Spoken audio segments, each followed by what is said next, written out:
Salam sepak bola, salam sehat, salam sejahtera, dan salam hormat saya kepada teman-teman netizen atau warganet yang merupakan viewers, subscribers, and also supporters of channel YouTube Bola Bung Binder. Di konten terbaru malam hari ini, teman-teman, saya ingin memberikan review dari pertandingan di English Premier League antara Southampton versus Manchester United yang berakhir untuk kemenangan Manchester United dengan skor 0-1. Dengan kemenangan ini berarti untuk sementara Manchester United berada di zona papan atas dan beda 3 poin dari Arsenal, tapi ya kita tahu bahwa MU sudah main satu pertandingan lebih dari Arsenal. Sambil kita menunggu pertandingan dari Arsenal dan juga tentunya City serta Liverpool, ya saya ingin memberikan analisa dari pertandingan yang baru saja berakhir yang menurut saya adalah pertandingan yang super ketat, teman-teman. Mungkin bagi teman-teman yang tidak suka dengan Manchester United akan menilai bahwa MU menang karena beruntung. Tapi kalau menurut saya sebaliknya, MU bisa menang karena para pemain bekerja sangat amat keras. Memang dari segi permainan mereka tidak sebaik seperti di pertandingan lawan Liverpool. Tapi saya masih melihat bahwa para pemain MU bisa berkoordinasi secara rapi sehingga mereka bisa keluar sebagai pemenang. Bukan berarti dari Southampton tidak mendapatkan peluang. Southampton pun punya banyak peluang. Tapi selama De Gea ini dalam top form, maka sulit bagi para pemain tim lawan untuk mencetak gol seperti yang ditunjukkan oleh De Gea di pertandingan ini.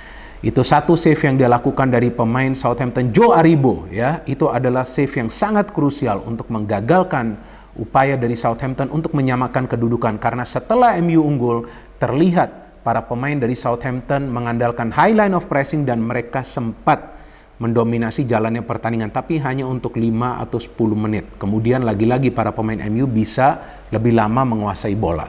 Terlihat jelas bahwa taktik dari Erik ten Hag perlahan-lahan sudah bisa mulai dipahami oleh para pemain Manchester United. Dan menurut saya, seperti yang saya beberapa kali menegaskan, bahwa yang bisa mengalahkan Manchester United itu adalah para pemain mereka sendiri jika mereka melakukan kesalahan.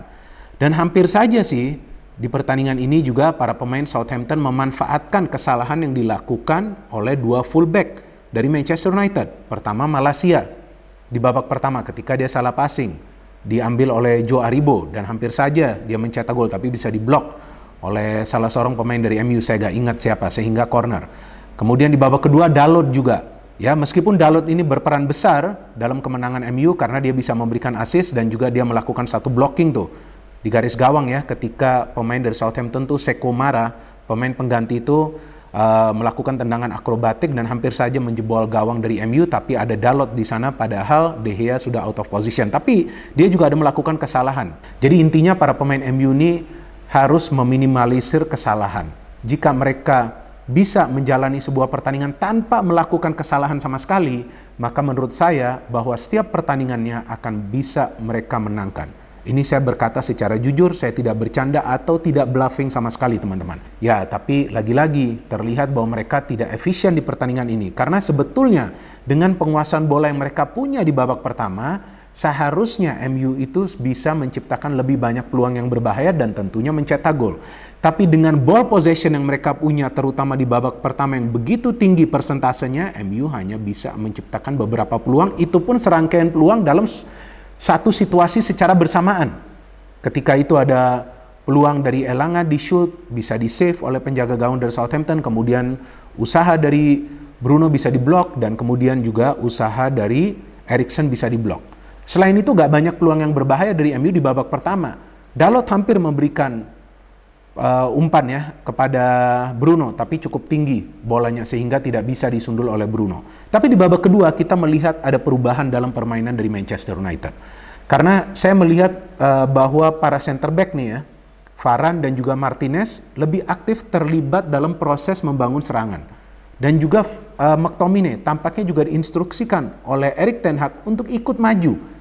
Jadi jangan hanya stay di lini tengah, jangan hanya memberikan umpan, tapi perlu juga melakukan pergerakan. Nah, maka itu buktinya McTominay pun mendapatkan peluang untuk mencetak gol di babak kedua. Eriksen pun terlihat lebih nyaman ketika dia ditemani oleh McTominay. Dan McTominay juga cukup baik permainannya di pertandingan ini, teman-teman. Dia bisa recover cepat lagi ke lini tengah. Meskipun belum sempurna, tapi ya jauh lebih baik lah sekarang permainan dari McTominay. Jadi ketika para pemain Manchester United yang berada di lini pertahanan dan juga yang berada di sektor gelandang bertahan juga ikut terlibat dalam proses membangun serangan, barulah kemudian MU bisa mencetak gol. Nah, teman-teman perlu melihat lagi tayangan ulang dari proses gol Manchester United. Kan ada begitu banyak pemain yang terlibat dan total ada 4 passing yang dilakukan oleh para pemain dari MU sebelum akhirnya Bruno Fernandes mencetak gol. Dan serangan juga dibangun dari lini pertahanan. Oleh Varane diberikan ke tengah, kemudian di shift, digeser ke sektor sayap. Ternyata di sana ada Dalot yang bisa memberikan umpan yang akurat ke dalam kotak penalti, dan ternyata ada Bruno yang melakukan pergerakan tanpa bola, coming from behind, secara tiba-tiba masuk ke kotak penalti pertahanan dari Southampton dan bisa melakukan finishing yang sempurna. Dan ini memang adalah peran dari Bruno Fernandes dengan skema permainan Erik ten Hag yang mengandalkan pergerakan tanpa bola dari para pemain MU. Dan MU bisa kembali mencetak gol, melibatkan kerjasama di antara para pemain. Ya, artinya MU bermain secara kolektif teman-teman, baik ketika menyerang dan tentunya ketika mereka bertahan. Casemiro juga turun ya beberapa menit, ya kita belum bisa melihat lah permainan secara full dari Casemiro karena kan dia baru saja gabung ke Manchester United. Tapi saya yakin nanti perlahan-lahan dia juga akan diberikan kepercayaan oleh Erik ten Hag untuk tampil sebagai starter.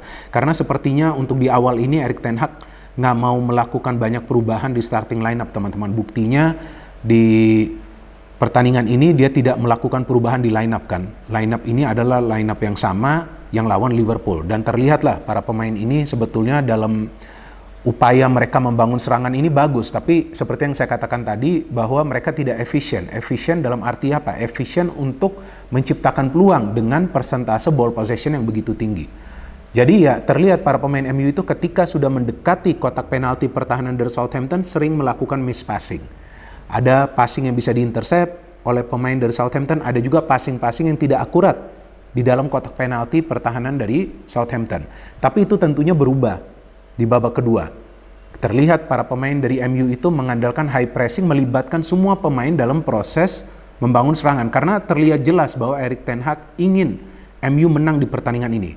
Kalau MU seri lagi, tentu lebih sulit untuk bisa bersaing di papan atas. Memang masih awal musim, tapi awal musim ini sangat penting bagi Manchester United untuk mengoleksi poin demi poin, agar mereka bisa berada di zona papan atas, agar nanti di akhir musim mereka bisa berada di dalam top 4 zone, supaya mereka nanti musim depan bisa bermain di Liga Champions. Ya, habitat sebenarnya dari Manchester United itu adalah di Liga Champions. Menurut saya MU masih merupakan salah satu klub top level di Inggris.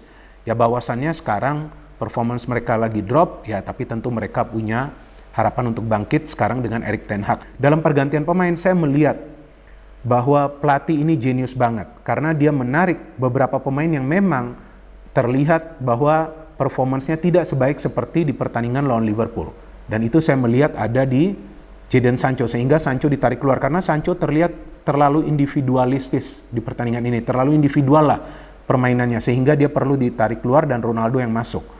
Kemudian juga ada Casemiro yang dimainkan menggantikan Elanga. Elanga not bad, hampir saja dia mencetak gol jika pemain dari Southampton itu ya, ini pemain bagus nih, Bella Kocap ya, jadi bukan Bella Kocak, yang Kocak itu kan Maguire, tapi Maguire kan gak main tuh joker. Jadi Bella Kocap ini pemain muda ya, yang asal Jerman, baru berusia 20 tahun, bagus sekali dia main di pertandingan ini, dia hampir mencetak gol dan dia melakukan intercept yang mahal itu, ketika Elanga hampir saja shooting di dalam kotak penalti.